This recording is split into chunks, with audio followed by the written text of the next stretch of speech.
Good morning, everybody, and welcome to a review of the many sides of voice acting radio.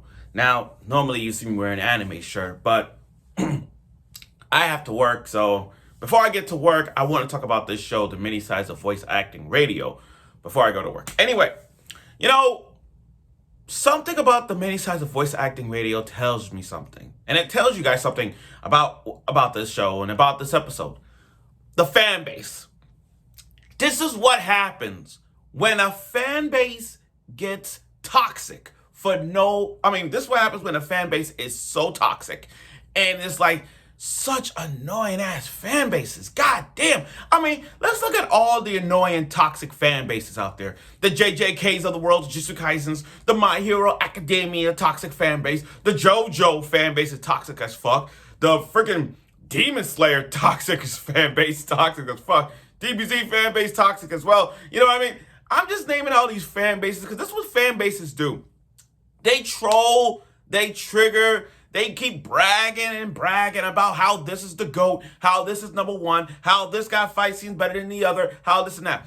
And when it comes to toxic fan base, they troll the internet with Facebook, Twitter, and everything that we have to do with social media just to troll not only the show, but also the voice actors and all those.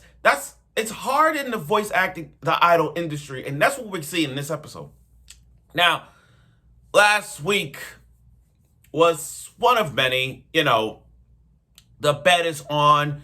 Yumiko and Chika's bond is going to be there, and the bet that Chika's mom has planted on both of them about putting their career on the line by just acting normally and then make sure no one will say anything.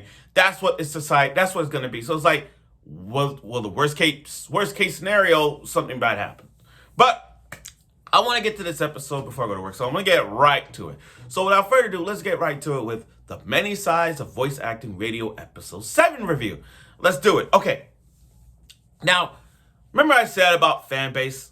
That's what this episode was about. Just how annoying, just how toxic a fan base really is. Stay with me here. So, Chika and Yumiko's relationship, as right now, is good. Not great, but good. Yeah, they may have polar opposites with one another. Yeah, they might have different aspects there in their life. But they have one common goal. To have their voice acting radio become voice idols, that's their dream. That's their goal. And they want to keep it that way. So they had this interviews that, those meetups. You know how you do those meetups when you meet your famous voice actors and and you want to talk to them how, this and that, I want to do this, those kind of voice actors. It's like watching that scene reminds me of me and everyone else who goes to these conventions. Anime Expo, Anime YC, Anime Boston. Those anime conventions that you love to go to. By the way, I'm going to Otakon, by the way. And you go see these voice actors and you want to talk to them. All that. Yeah, they all rules that, but you want to meet them. So, Yumiko, Chika, I keep forgetting her name. But she's a senior to them. They're having this meetup because they're part of the Idol Magical Girl anime. And then, I'm not surprised that Mimikyu, that blondie bitch, I'm not surprised she was there because she was there in the first episode. If you go back to the first episode, you see how every background character was basic? Like basic, I'm talking about in terms of you can't see their face, you see their black hair, their brown hair, like you see the basic colors. But when you saw this one girl with the face mask and the glasses and the hat, you put them together and you're like, I'm not surprised. You know what I mean? Because that was her. That was her. And then once Yumiko found out that was her, that was when she had a reason behind this. Like, here's the thing. I said she was a bitch. I did not like her. I did not like her to begin with. I didn't like her. So when she revealed herself as to why she did it, it almost felt like, prove it. See, here's where I come from. When it comes to certain anime characters, I often give them a second chance. Now, It's like saying, oh, I'm sorry, it won't happen again. Now, if you do it again, fuck you. But if you proved it otherwise throughout the entire episodes that you won't do it again, you're forgiven. Her reason behind this is it's kind of like a switcheroo here. Like, let me get this straight. First of all, on the voice acting side, she don't like what she did. I mean, like, again, she's a huge fan, like, really a huge fan of this series. And for her to see Chika and Yumiko portray it. But her reason behind it is, look, I like what you guys do. As a senior voice acting, as a senior, remember, she has more experience than them. As your senior, I don't appreciate what she did for my career as a voice actor. That's what she's saying. Putting yourself on the line, streaming it, all that stuff, why would you do it to the limbs?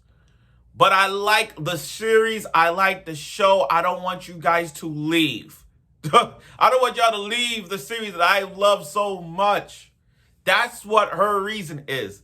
So it's like, yeah, you guys made the series really good. But if y'all leave, I'm going to be desperate. I'm going to be sad that you take the voice acting that I love and you just made it like a mush. So that. Now, the bet. Here's the bet. You guys remember the bet that Chika's mom planted on those two? They put their career, their voice acting career on the line. They won't even do it until after high school. So now the bet is you're going to walk normally. Walk normally. We're going to walk through this arcade street, this street. You're not allowed to talk to anybody and just act like normal high school girls just walk into the street. And if anybody talk to you about voice acting radio or whatnot, they say, oh my God, are you that? Then done. You're done. That's the line here. Now, Chika and Yumiko did a video. Not a stream, but a video. And that kind of brought out the attention of everybody else. So, they're walking, no makeup, no disguise. They're walking like normal high school girls. They're just walking normally. Now, honestly though, I ain't gonna lie to you. I legit thought the guy that was stalking Chika was gonna be there. Because I legit want to punch him in the face if he was there. I absolutely thinking he was gonna be there. Like, oh my God, let him be there. Oh, please. And I had a knot in my stomach, like, please. Like, he might showed up, that guy that was in the school stalking Chika. Like, I thought he was there. So as they're walking, you got people not making eye contact, seeing people are. They're fam. This is what tells you just how this shows you just how stressful the business is. And it also shows just how toxic the fan base are. This is how toxic fan bases are. Can you imagine your favorite anime show? And no matter what favorite anime show is. And then the voice actors passing through the streets. Are you gonna stalk them? Are you gonna say hi? Are you like, what are you gonna do? That's what this episode was. The fan base toxic as fuck. So Chika and Yumiko are walking through the streets, this little street arcade.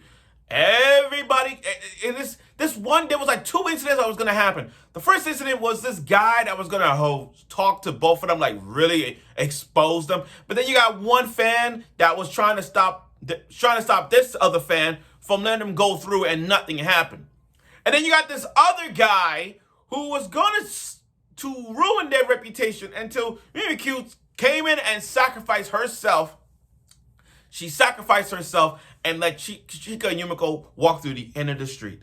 And in that last moment, when they said, thank you for supporting us to be voice actors, not only Chika was happy, not only Chika's mom was happy, but when they got to the train, which is a good moment, it was when Chika and Yumiko crying as the train passed by. Like, we don't want to hear them crying. Like, I know we want to hear them crying. I know some of y'all do. But the way it was presented when they were just train passing by and Yumiko and Chika crying, it was like they kept their career. Their career of voice acting voice acting radio, their career is now set. It's now set. And then after the credits, it showed me you could just enjoy listening to them. I mean, you can see the tears she's coming down because she's happy that she see them back. Now, do I forgive her? I will say somewhat now because she took a bullet for them. She took a bullet for them. She sacrificed herself. She put her career, I won't say her career, but she had the face mask on. She put her on the line against for Chika and Yumiko to keep their voice acting radio intact.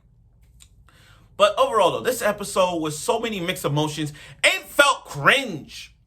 It felt cringe for me just watching this because Chika and Yumiko was going through it, and it was so hard to see this going through. I mean, yeah, I understand we're episode 7, by the way, but the way how this was, it was so cringy. It was like, I don't know. I was on attack. And again, this episode just showed just how toxic and annoying fan bases are, and how difficult for a voice actor like voice actors like themselves, like we all know, who walks like normal people, but it's hard because once you step outside, everybody's gonna be on you. It's kind of like the Oshinoko effect. Yeah, you go outside and everyone's gonna be like, "Oh, is that Aqua? Oh, is that Ruby?" Everyone gonna be else on you. Once you realize who you are, that's said and done.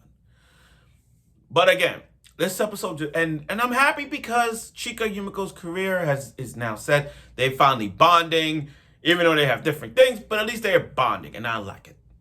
So I look forward for next week's episode of The Many Sides of Voice Acting Radio, and let's see where their career goes on and on as their career progresses. So stay tuned for that.